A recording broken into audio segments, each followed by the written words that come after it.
महाराज की, पट्टाचार्य चरिया सुमणियाचे श्री विशुद्ध सागर जी महाराज की, तेरी छत्र छाया समाधि वृत्ति के रचयिता आचार्य गुरुवर श्री विभो सागर जी महाराज की, तेरी कामना कोटि महाराजों की।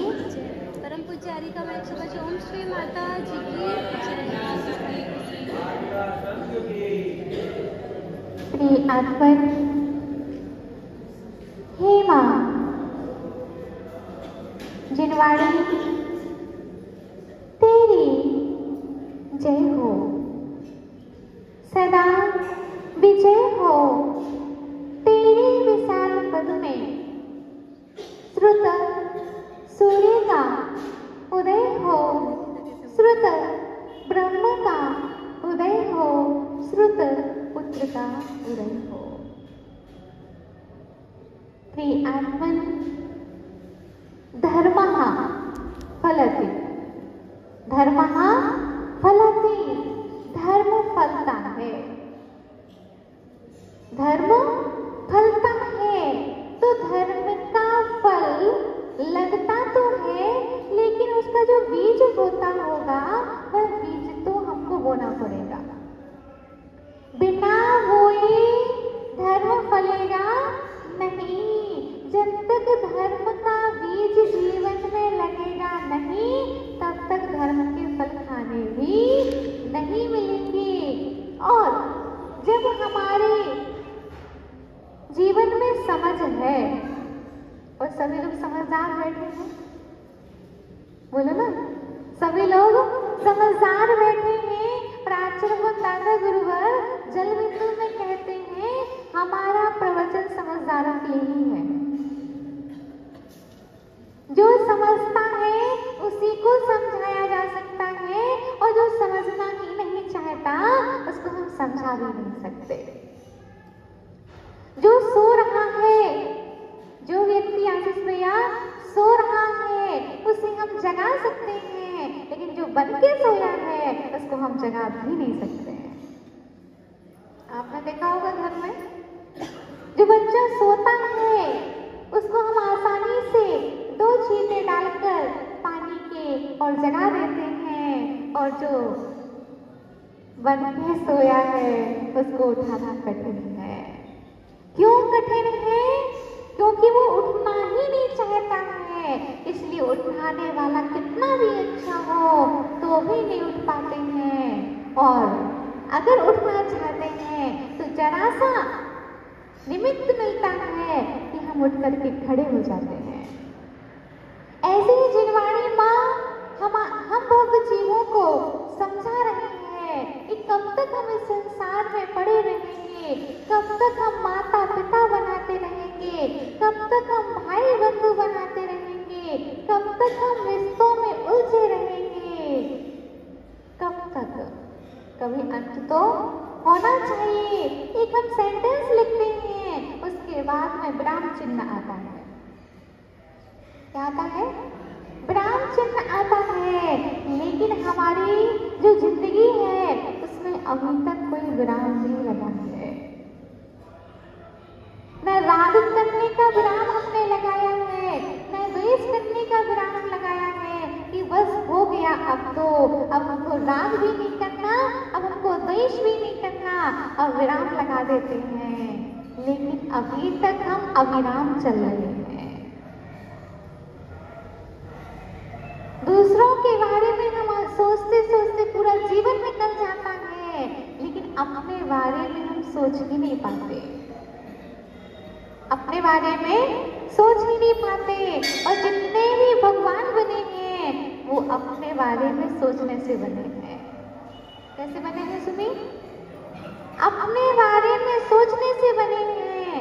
क्योंकि जब हम पाप कर्म की वजह से जब हम अधिक पाप करेंगे तो गड्ढा कहाँ का खुलता है? नरक का। वहां कोई साथ देने नहीं आता है। चाहे कितने भी कह दे कि हम तुम्हारा हर जगह साथ निभाएंगे, 7 जन्म तक साथ निभाएंगे, बोलो नरक जाएंगे तो निभाएंगे है? हमारे घर के ही सदस्य को एक को स्वर्ग मिल रहा हो और एक को नरक मिल रहा हो तो क्या करोगे? चैन से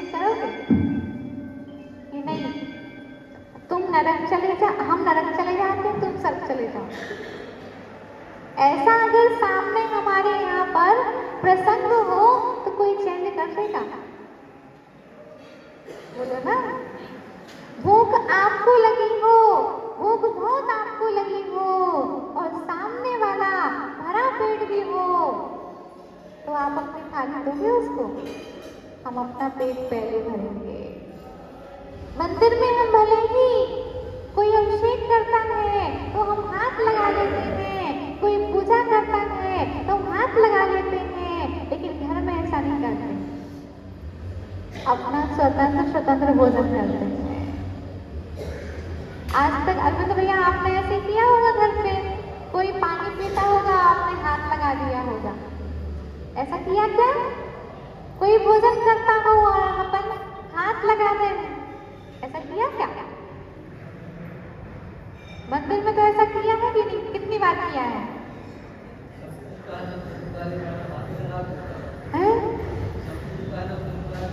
हाँ, ये प्रतिदिन का है। चाहे हम पूजन करते हैं तो कभी कभी बड़े बड़े विधान होते हैं तो हम क्या करते हैं, तुम अर्घ चढ़ाते जाओ, हम तो थक गए, 1024 अर्घ हो रहे हैं, अब हम तो थक गए, तुम चढ़ाते जाओ, हम हाथ लगाते हैं। ऐसे भैया जिस प्रकार मंदिर में आप करते हो, ऐसे घर में आपको करना चाहिए कि हमने तो आज तक भोजन किया है, अब तुम भोजन करो, हम हाथ लगाते हैं।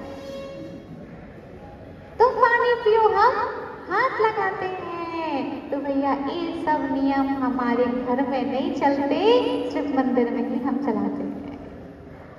करना चाहिए कि नहीं? फिर जैसा मंदिर में करते हैं वैसे ही तो करना चाहिए। जब हम कलश में हाथ लगा सकते हैं, ऐसे घर में पानी के गिलास में हाथ लगाना चाहिए। फिर जब द्रव्य हम चढ़ाते हैं तो सिर्फ हाथ लगा लेते हैं, खुद नहीं चढ़ाते हैं। ऐसी भोजन की थाली का जब समय आए भोजन करने का, तो भैया चंचल भैया आशीष भैया के मैं हाथ लगा लूं, पेट भरेगा क्या? पेट भरने वाला नहीं है। ऐसे ही जो पुण्य आप करोगे वह आपके साथ में जाएगा, और जो आपके बच्चों के पिता पुण्य करेंगे वो उनके साथ जाएगा। वन में कितने गए थे? वन में कितने जन गए थे? 3 जन गए थे। कौन कौन? राम, लक्ष्मण, सीता।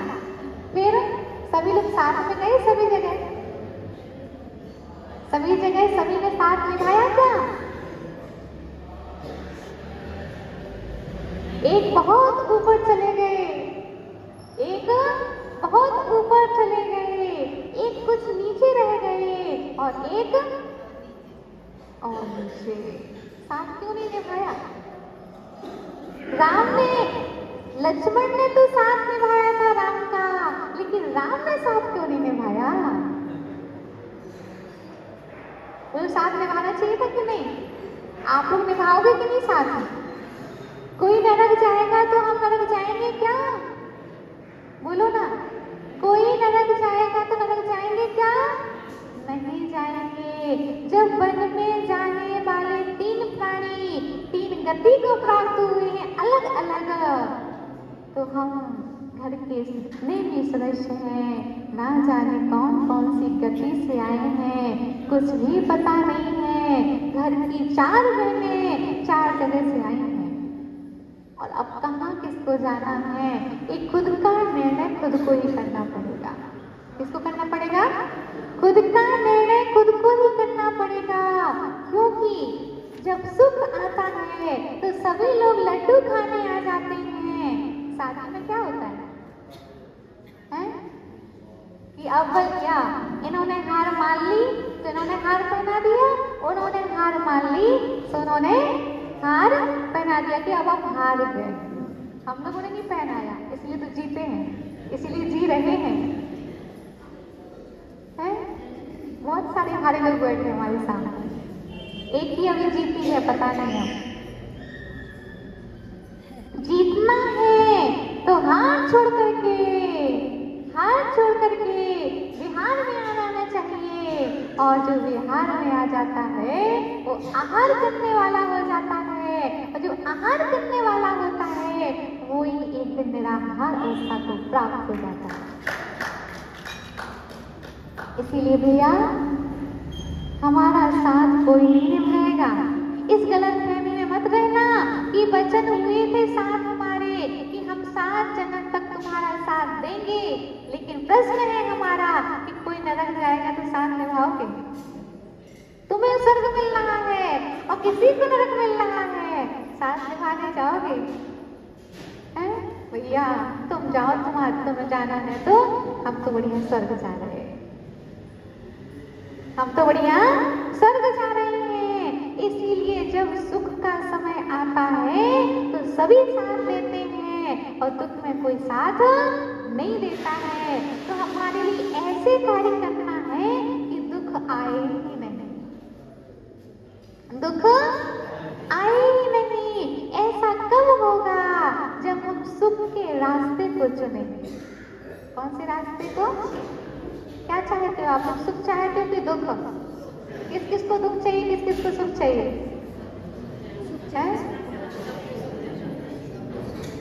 दुख किस किस को चाहिए भैया बोलो? किसी को नहीं चाहिए दुख? सुख किस किस को चाहिए? सभी को चाहिए।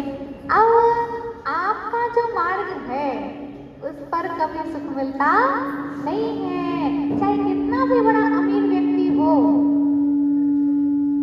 कितना भी अच्छे घर में उसका विवाह हुआ हो, लेकिन फिर भी वह सुखी नहीं रहता। कोई ना कोई कमी बनी रहती है, चाहे वो तन की कमी हो, चाहे वो मन की कमी हो, चाहे वो धन की कमी हो, कोई परिपूर्ण नहीं होता। माता जी मुकेश अंबानी तो है, आर.के. मार्वल तो है, सुखी है वो तो, इतना सारा पैसा है उनके पास में। अगर पैसे की कमी ना होती तो वो अभी कमा नहीं गए होते। क्या बोला भैया? अगर पैसा परिपूर्ण उनके पास होता तो उन्होंने कमाई बंद कर दी होती, लेकिन अभी भी कमा रहे हैं, अभी भी कमा रहे हैं। कमाता वो है जिसके पास कम होता है। कमाता कौन है? जो और पाना चाहता है, इसके पास कम होता है, वही कमाता है। और जो परिपूर्ण होता है उसको तो कमाने की आवश्यकता भी नहीं होती है। तो चाहे वो मुकेश अंबानी हो, चाहे वो आर.के. मार्वल हो, कमी है इसीलिए कमा रहे हैं। अभी कमाना बंद नहीं किया, दान देना अलग बात है, लेकिन अभी कमाना बंद नहीं किया है। और आचार्य भगवान कहते हैं जिसके पास में वित्त नहीं होता है वही तो वित्त चाहता है। निर्धन व्यक्ति ही तो कमाई करता है, धनी व्यक्ति कहाँ कमी करेगा? है? बड़े धनवान है, वो बहुत अच्छे धनवान व्यक्ति हैं, अच्छा वो अब कमाते नहीं है क्या? है? हमारे भगवान परम ज्ञानमय है, ज्ञान वाले हैं, केवल ज्ञान की संपत्ति है। अब वो किसी से पढ़ाई करने नहीं जाते, न कॉलेज जाते हैं, न कोई सी कोचिंग जाते हैं, क्योंकि उनके पास में ज्ञान की संपदा परिपूर्ण है, उनको केवल ज्ञान हो गया है। और अभी कोई व्यक्ति कमा रहा है, इसका मतलब वो अभी निर्धन है। क्या है? हमारे पास में ज्यादा कमी है इसलिए हम ज्यादा कमा रहे हैं। जिसके पास जितनी कमी होती है वो उतना कमाता है।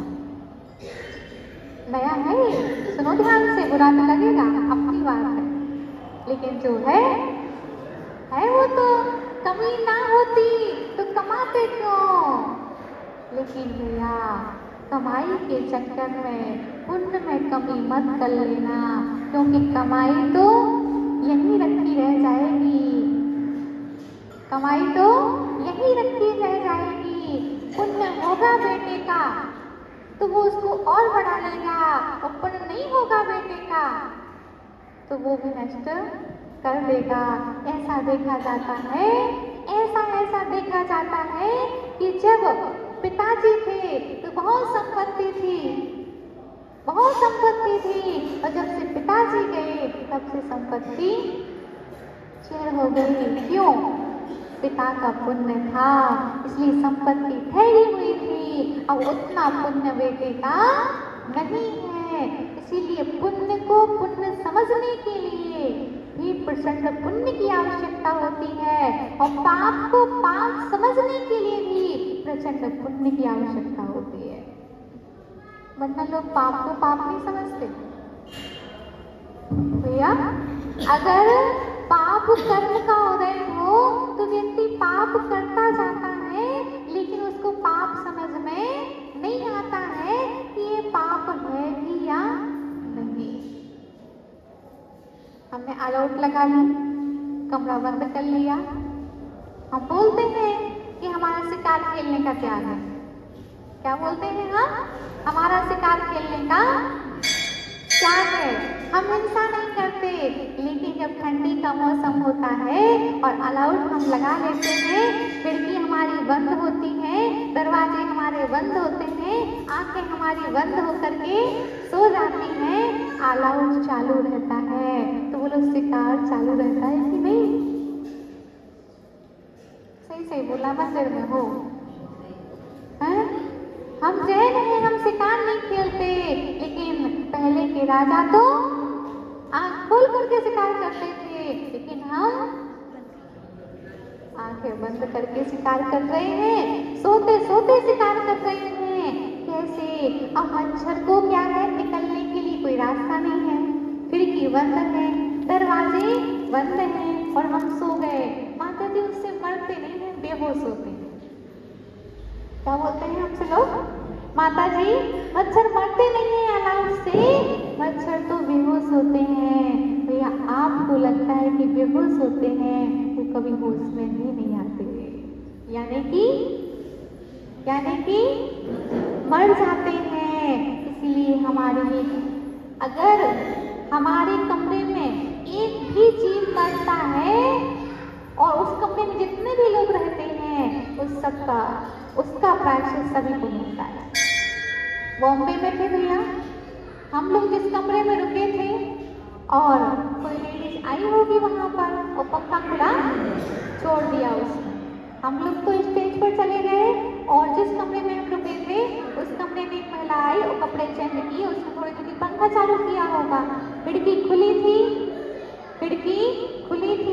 और वह दरवाजा खोल करके भी चली गई और पंखा खुला भी छोड़ दिया उसने। हम लोग स्टेज पर चले गए, 5-6 घंटे उसमें रहे। पिछले का परिवर्तन कार्यक्रम था प्रनोद सागर जी के में, हम लोग वहां गए हुए थे और लौट करके आए कि हम लोगों ने देखा कि एक खिड़की से कबूतर आ गया था और कबूतर उस पंखे से मर गया, पूरा खून ही खून फैला था वहां पर।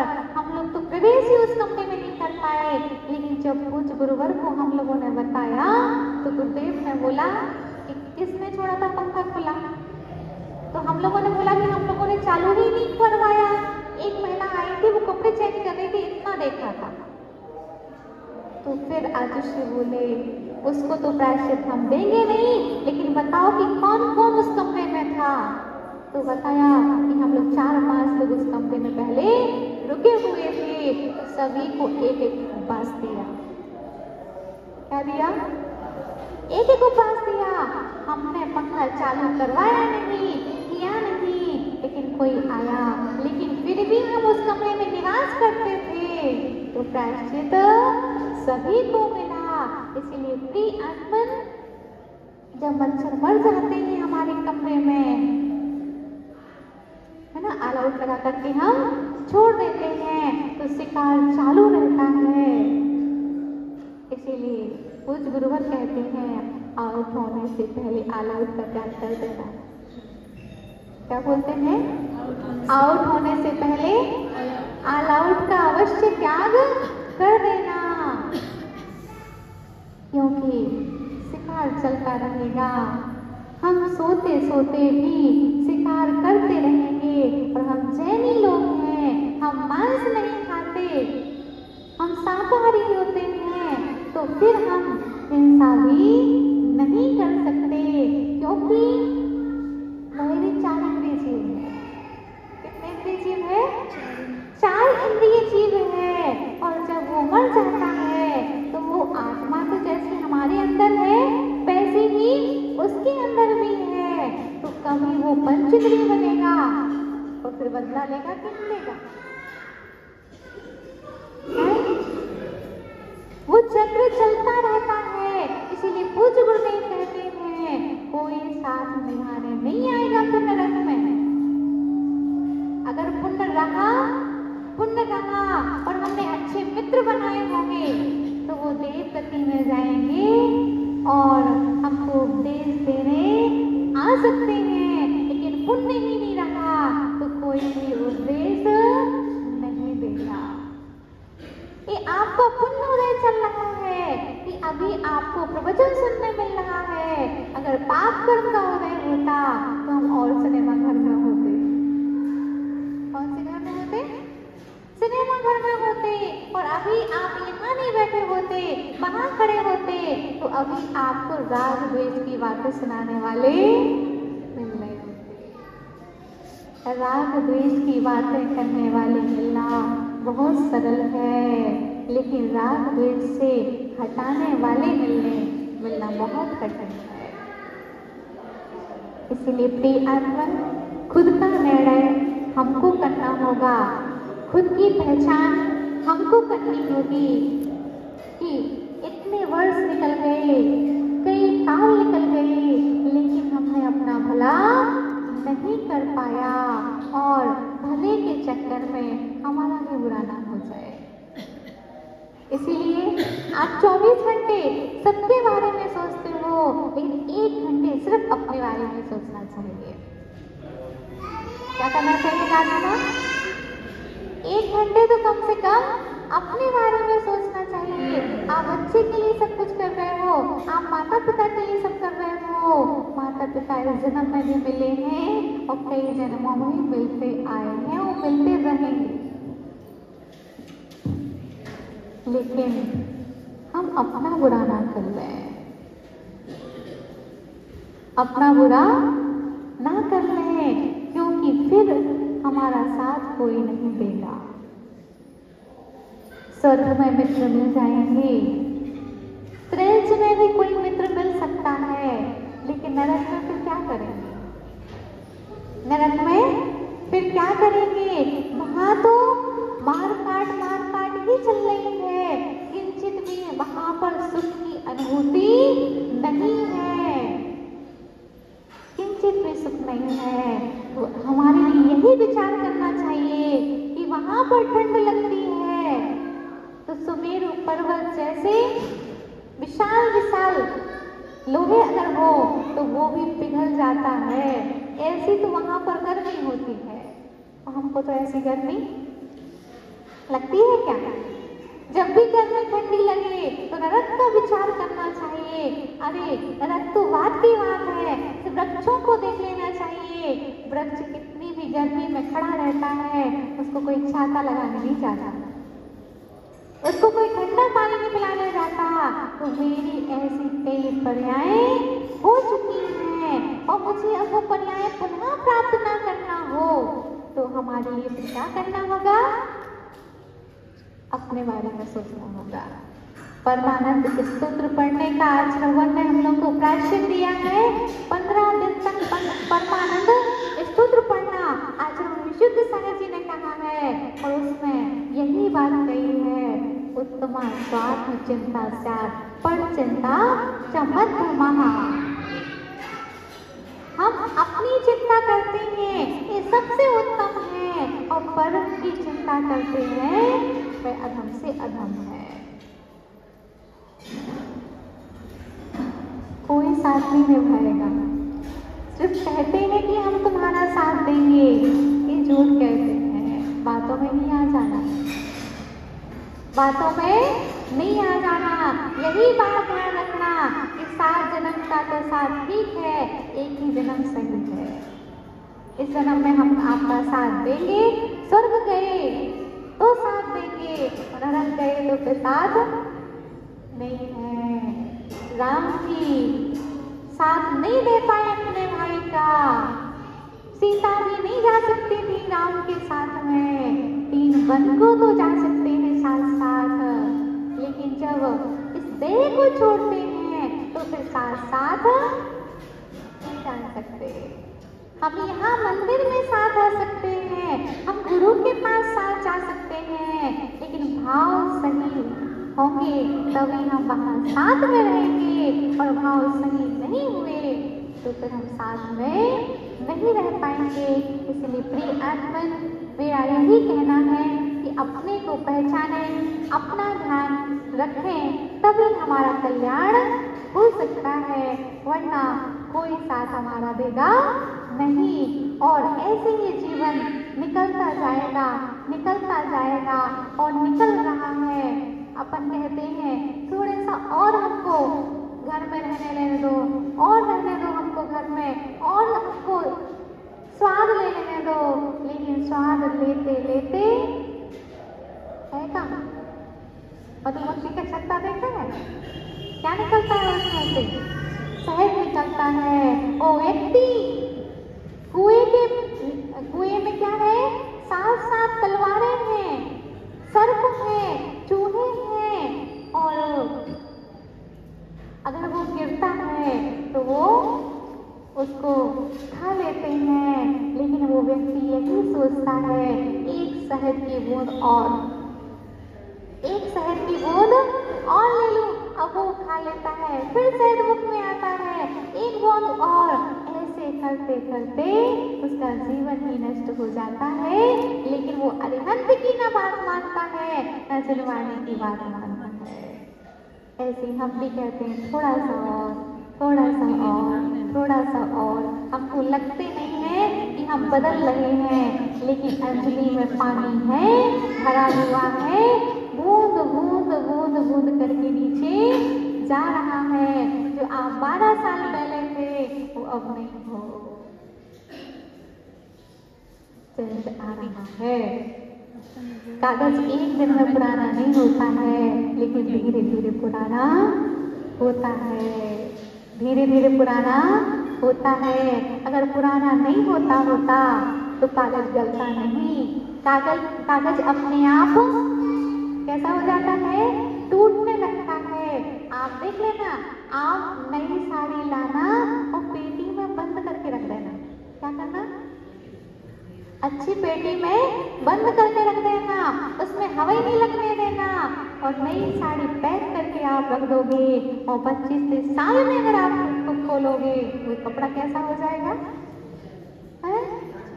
फटने अपने आप लगेगा। पुराना कपड़ा अपने आप फटने लगता है।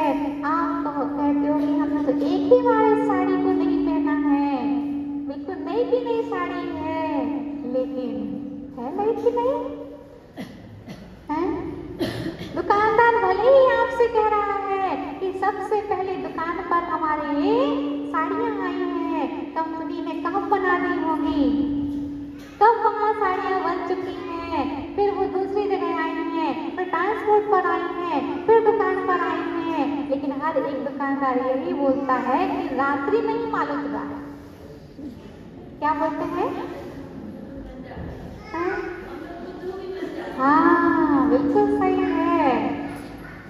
और वो क्या बोलता है दुकानदार कि आज ही रात्रि में माल उतरा है, आज ही गठरी खोल के हमने दिखाई है। लेकिन ऐसे रोज माल नहीं आता है, कब से बनता है, कब दुकान में आता है और आपके हाथ में आता है, वो नया नहीं पुराना नहीं होता है।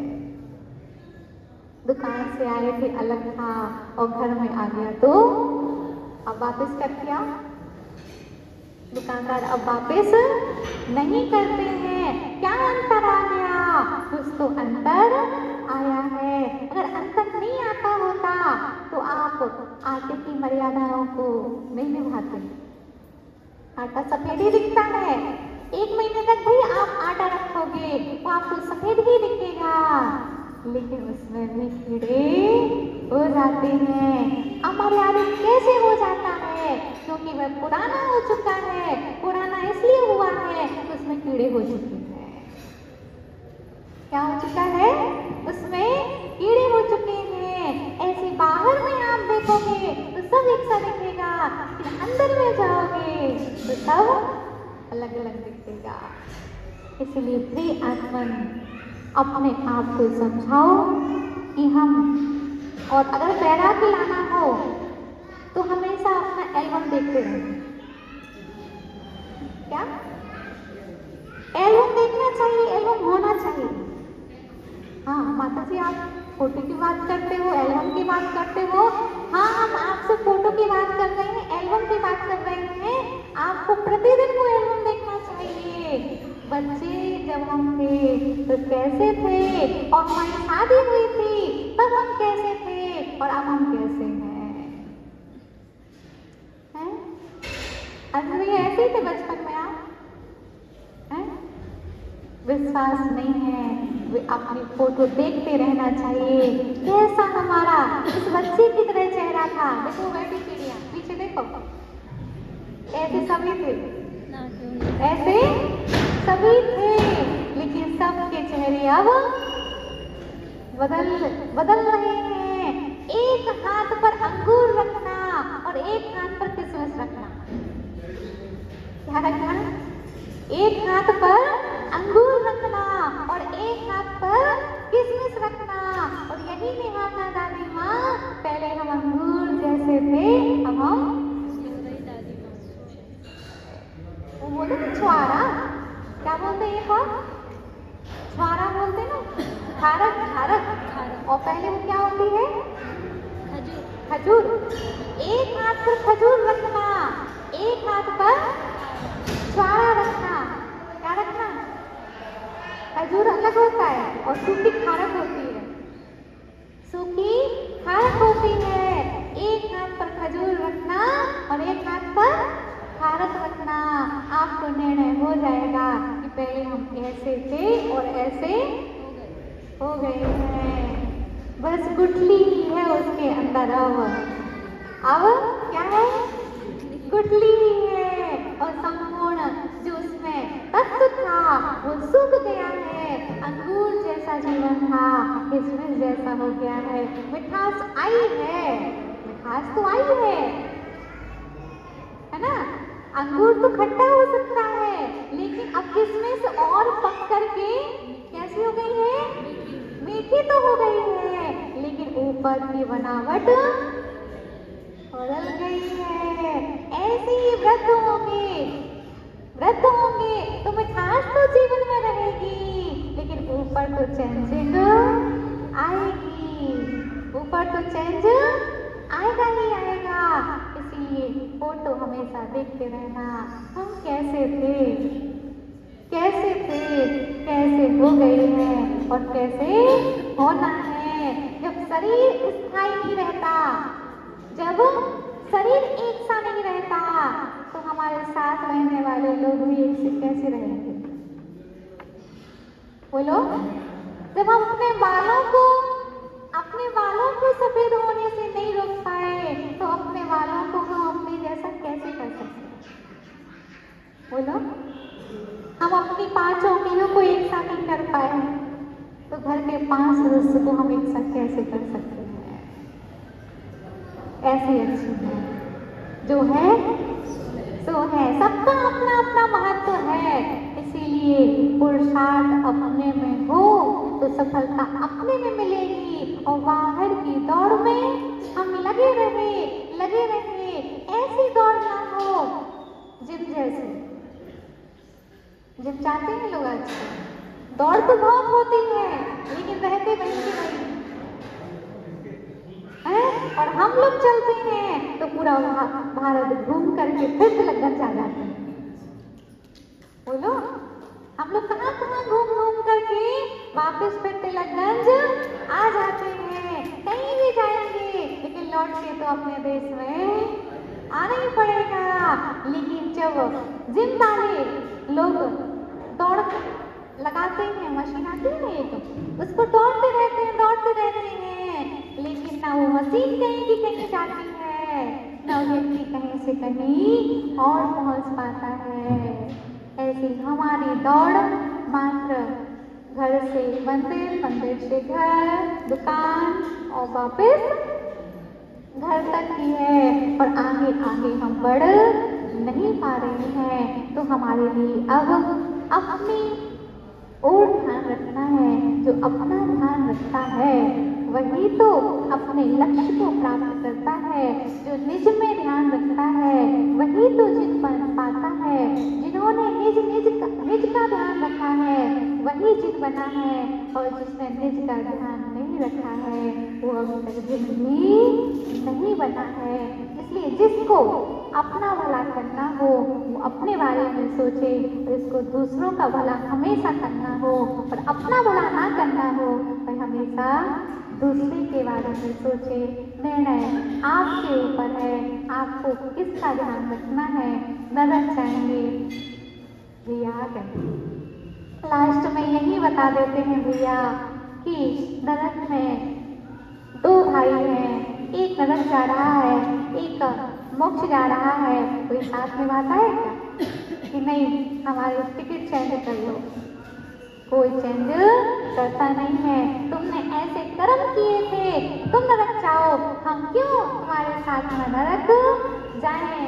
इसीलिए बुरी जगह में कोई साथ नहीं निभाता, अच्छी जगह जाते हैं तो सभी साथ निभाते हैं। इसीलिए परीक्षा हमेशा करते रहना कि जब तक हमारे पास सब कुछ है तब तक हमारे पास भी सब कुछ है, और जब हमारे पास कुछ नहीं होगा तो बाहर में कोई पैसे आपके पास बहुत होंगे तो आपको देने वाले भी और मिल जाएंगे। क्या आपको उधार पैसे कब मिलते हैं? जब आपके पास हो। आपको भोजन कराने वाले कब मिलते हैं? आपका पेट भरा हो, आपका टिफिन हो।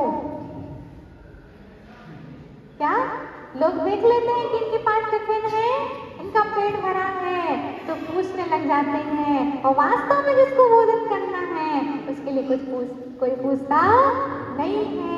इसीलिए ये संसार है, और जिसने संसार को समझ लिया है और संसार को समझ करके हे मान करके परम लक्ष्य को प्राप्त कर लिया है, वो हमारे सामने विराजमान है। इसलिए वो आज पूज रहे हैं और हम उनकी पूजा कर रहे हैं। और अगर ऐसे ही आपको अपनी पूजा कराना हो तो जो कार्य हमारे भगवान ने किया है वो कार्य हमको करना है, और जो कार्य हमारे भगवान ने नहीं किया है वो कार्य भी हमको नहीं करना है। इसीलिए बातें कितनी भी कर देना, वचन कितना भी दे देना कि हम तुम्हारा साथ हमेशा हमेशा देंगे, वो सभी झूठे वादे होते हैं, सत्य वादे नहीं होते हैं।